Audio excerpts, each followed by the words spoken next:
as the Senate delays its plans for a climate change bill, some states are moving ahead with their own plans to cut emissions. Yesterday, at a briefing sponsored by the Environmental and Energy Study Institute, representatives from states including Arkansas, Minnesota, and Pennsylvania filled in Hill staffers and others on their efforts. Clean Skies' Dan Goldstein was there. He joins us this morning. So, Dan, what are the states looking to do when it comes to fighting climate change? Well, Susan, as you said, many of these states are taking a lot of plans that are at the federal level and they're replicating them on a state level. But some states want to go even further than what Waxman-Markey has planned with its 17% cut in 2000 emission levels by 2020. Several states we heard from yesterday, specifically Arkansas and Minnesota, are looking at more stringent cuts. They want to roll back emissions to 1990 levels or below. Now, many of these plans in the works have familiar components. They include expansion of biofuels use, more public transportation, more transit-oriented development that's moving people closer to public transportation hubs.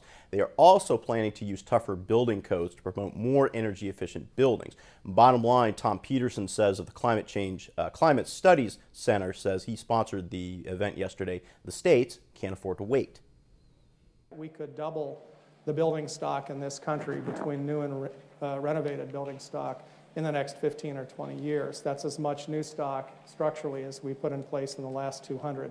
The amount of land that we develop for housing and commercial use will double during the same time period according to the natural resource inventory trends that we have. So while it may seem like things are not terribly urgent and slow, the reality is that the fundamental drivers of greenhouse gas emissions in some cases are really moving very, very quickly. And we are looking at permanent and largely irreversible decisions we make today and in the near term.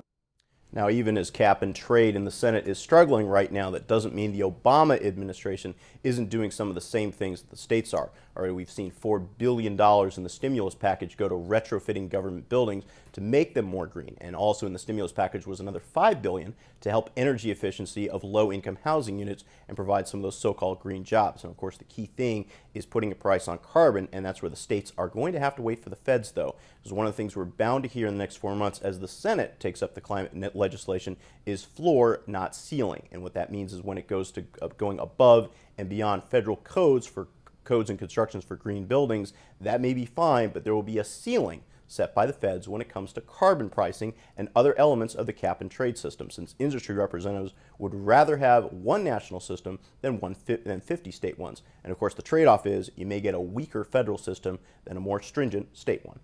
All right, Dan Goldstein, thank you.